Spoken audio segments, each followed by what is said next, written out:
Kita lanjutkan kembali diskusi kita, pemirsa. Prof, ini tadi Fadlizon sudah mengklarifikasi. Komentar Anda? Ya itu betul. Maksud saya itu betul atau itu yang betul? Bukan, itu komentar Fadli itu udah betul bahwa ya tidak boleh ada semangat jegal-menjegal. Saya mengatakan kita hari ini harus mengedepankan sebuah budaya politik bahwa politik itu bukan persoalan kalah menang, ya, persoalan mengedepankan ego pribadi, ego kelompok. Politik itu kan hanya pembagian peran. Saya sudah mengatakan tadi. Secara filosofi saya ingin garis bawahi tadi bahwa kita memilih sistem yang memang divided. Itu jadi nggak usah terlalu dilebih-lebihkan istilah itu. Ini divided governance ini isolated governance. Ini governance yang karena memang desainnya kita pilih seperti itu. Divided itu relevan kalau kita bicara parlementer. Begitu kecil dukungan oleh parlemen, orang khawatir kan ini terbelah ini kan. Tapi kan itu sudah dijamin oleh konstitusi bahwa ini counterpart kan, check and balances secara sempurna. Karena mandatnya langsung dua-duanya dari rakyat. Kalau dari perspektif etika dan kesantunan politik, artinya begini, yang ini dikatakan tadi, saya menyambung Fadli tadi ke depan. Kita berpolitik itu adalah dasarnya itu di parlemen itu issues based, berbasis isu gitu. Jadi kalaupun ada pembicaraan yang sengit itu harusnya kan lihat isunya dan rasionalitas publiknya gitu. Jadi misalnya kita bicara tentang sebuah kebijakan kan. Pemerintah mau membuat misalnya jembatan Selat Sunda. Nanti Pak Martin boleh mengkritik kan? Itu kebijakan apa itu? Bukan personal isu. Bukan personal itu, kita isunya issues based, policy issues. Isu kebijakan. Nah, itu yang cantik. Kalau yang ini personal isu atau bukan ini? Personal isu itu kan tidak tempatnya kita perbincangan di parlemen gitu loh. Jadi artinya ke depan itu, kalaupun boleh dalam tanda kutip gitu ya, jegal-menjegal itu, yang dijegal itu adalah policy gitu loh. Kita membicarakan. Dan harus kita ingat juga sekarang, kita harus memahami politik lebih luas sekarang. Maksud saya, di era ruang-ruang demokrasi menjalar lebih jauh di luar parlemen. Betul. Jadi ruang publik itu juga, ruang politik itu ada juga di kampus, ada juga di masyarakat, ada juga di media. Semua orang memperbincangkan isu-isu publik itu. Jadi yang saya katakan, politik tidak hanya berhenti di parlemen, gitu loh. Jadi ada juga kekuatan di publik. Dan sini ujian kita sekarang, apakah kita membuat perdebatan-perdebatan parlemen itu betul-betul membicarakan sebuah isu publik yang rasionalitasnya teruji, baik untuk kepentingan publik. Jadi saya khawatir nanti ya, kalau ada partai yang semangat itu ya dalam pembicaraan tentang kebijakan publik itu asal beda dengan yang di lawan politik terus ngeyel-ngeyel katakanlah begitu ya,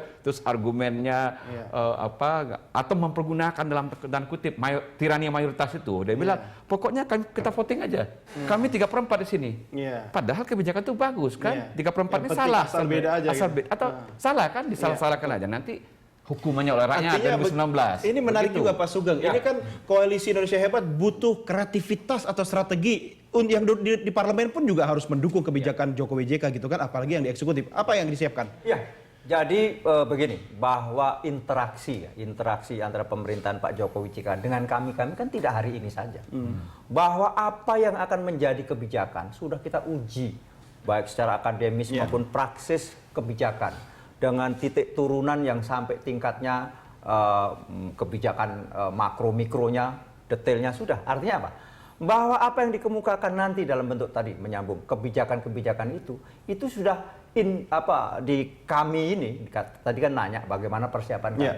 Kalau kami menyiapkan sekedar isu semacam ini kok celaka amat. Kami justru menyiapkan jawaban-jawaban yang betul-betul strategis kalau ada pertanyaan-pertanyaan politik di parlemen, di DPR nanti.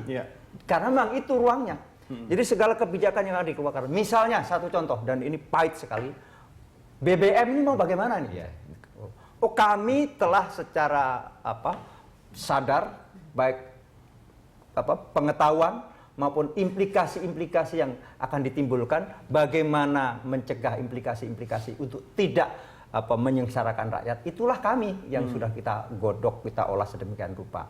Nah, artinya begini, kami sebagai koalisi pendukung Jokowi JK dalam konteks politik yang kenegaraan yang kita jalankan, kita lebih menyiapkan konsep-konsep dasar dan juga implementasi strategis kalau ada pertanyaan-pertanyaan counter, dan memang itu hak dari koalisi merah putih. Sebagaimana tadi disebutkan oleh saudara Fadlison, Iya. bagus betul. Kalau politik wilayah personal tidak dibawa ke DPR. Tadi kan Iya. dia menolak kalau DPR untuk itu Iya, urusan itu urusan pribadi. pribadi. Itu satu. Dan tadi disebut aura. Saya kebetulan Ini kawan aura- semua nih semuanya. Dan di belakang semua sepakat, bahkan dalam sehari 2 hari ini akan ada forum yang mungkin nanti pers bisa meliput. Apa akan itu? ada semacam komitmen bersama, apa yang disebut dengan Demi Indonesia. Karena sadar betul, Siapa yang berkomitmen ini? berkomitmen dari seluruh kawan-kawan yang kebetulan relatif muda secara usia. Partai politik juga? Partai politik juga, bahkan pimpinan-pimpinan di parlemen yang selama ini kelihatannya sangat menegangkan, seolah-olah sehingga menjadi Ini maksudnya ada perubahan peta koalisi atau apa ini? bukan. Ini semata-mata bahwa politik formal dalam kapasitasnya mereka menjalankan tugas konstitusional di DPR misalnya, dan memang ekspresinya demikian. Tetapi bahwa mereka juga warga negara yang punya cita-cita bersama. Betul. Kenapa? Implikasi membaca situasi ini kan tidak semuanya sama. Misalnya apa? Pasar. Bagaimana di pasar gonjang-ganjing sedemikian rupa sampai dolar baik karena faktor eksternal maupun faktor politik lantas menjadi di atas 12.000. Ya. Ini kita sadari semua, termasuk kawan-kawan kita yang ada di parlemen, termasuk yang sekarang pimpinan-pimpinan di parlemen yang notabene dari koalisi merah putih. Mereka sadar siapapun yang akan memimpin, kita akan menghadapi masalah ini.